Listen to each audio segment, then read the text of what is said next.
Exactement. Et donc, ce qu'on remarque, et c'est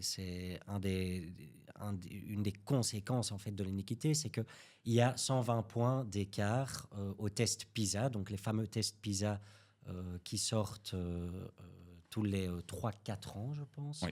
Et donc, Euh, PISA, et donc, toujours pour les auditeurs, c'est oui, un test international oui, qu'on a mis en place pour oui. comparer les niveaux des écoles Le- entre les pays.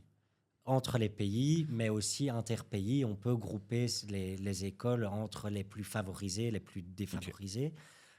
Mais effectivement, donc oui, c'est un test de l'OECD et qui va mesurer les performances des élèves avec des tests standardisés, comme on dit, à 15 ans.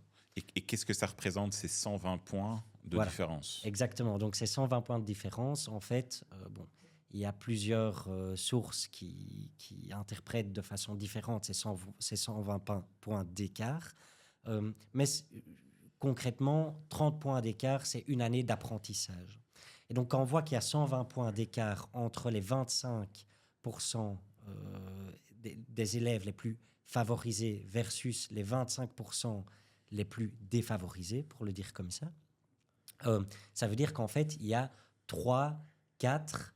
Certaines sources disent même que c'est plutôt 20 points, 25 points, une année d'apprentissage, voire même 5 années de différence. Donc ça veut dire que si on fait passer ce même test PISA à quelqu'un qui est en deuxième secondaire dans une école dite favorisée, cet élève aura le même résultat qu'un élève en sixième secondaire dans une école dite défavorisée. Et j'utilise ces termes pour simplifier, mais en fait, une école favorisée, défavorisée, c'est mesuré par un tas d'indicateurs, 4 spécifiquement en Flandre.